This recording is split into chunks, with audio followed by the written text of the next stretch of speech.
What's up, dudes? Welcome back to another video of Tristiano stuff. Today, well, I'm not telling you what we're talking about, but it's a fun letter. And also appreciate the map. But let me give you the intro story, alright? So when people think of the Latin script, people will probably think, well, I'm assuming Latin uses that. And then people are like, well, what other languages derive from Latin? You have French, Italian, Spanish. Some might even say Romanian. I mean, that is true, but not many people jump to that. Some might, though. And people are like, English has got a lot of roots. Maybe the English script is like that. And if people know what Latin looks like, they're like, okay, so English definitely is. I'm like, well, what about, like, German? German probably is, too. It's, like, the same thing, right? So you think of a lot of big European languages, right? One thing you don't think of is Arabic or Mandarin or stuff like that, right? But one that is kind of shocking is, well, Maltese. And you're like, what even is Maltese? Most people don't even know what Maltese is, right? Well, it uses a Latin script, but it's a Semitic language. And you're like, nobody knows what that means. Well, a Semitic language is a language family that originates, or is from the, I believe it's Austronesian. That's not right. It's, is it Afroasiatic language family? Which includes things like Coptic, the ancient Egyptian language, but that's not in the Semitic branch of the family.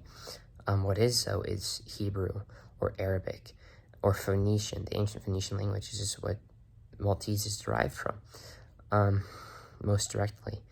So, yeah, I mean, that's what Maltese is. It's a phonetic language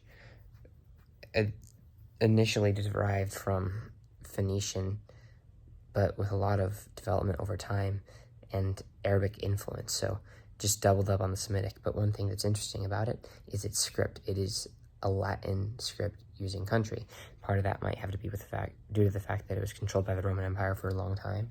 Part of that might have to do with the fact that the caliphates didn't really care about it too much. Like, they didn't have too much sway and influence over what the island did with its life, just to a degree on linguistics.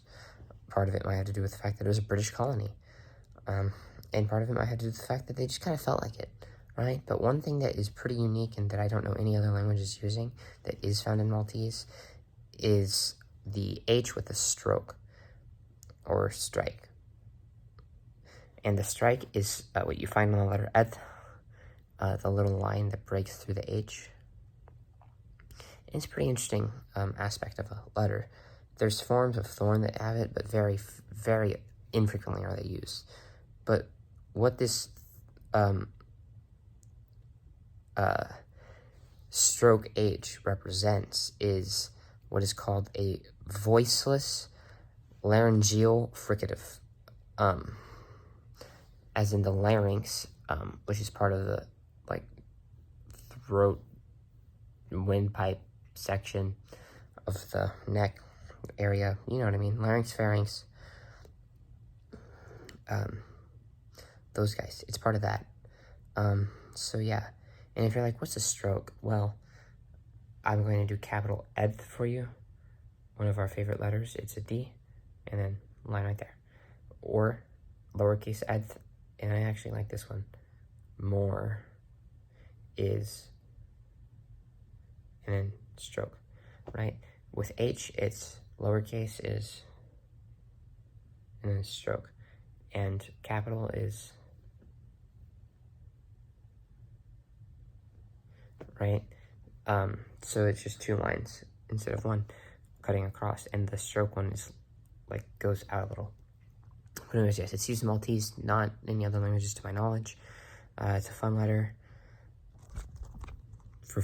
of course. And I mean, I just find it to be pretty interesting. The sound it makes, if you're wondering, I didn't say that yet already.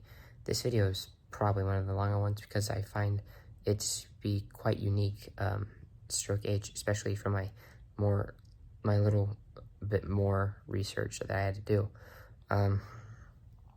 But I mean, I found more interesting information as a result. But I mean, what's in this letter the sound, I should say. Some people say it's like a whispered H. So the sound is like especially with the all right, because it's a very common sound in Semitic languages. Another way that people will write it is an H with a dot below, which Maltese does have dots above and below a lot of letters, but the strike H isn't one of them.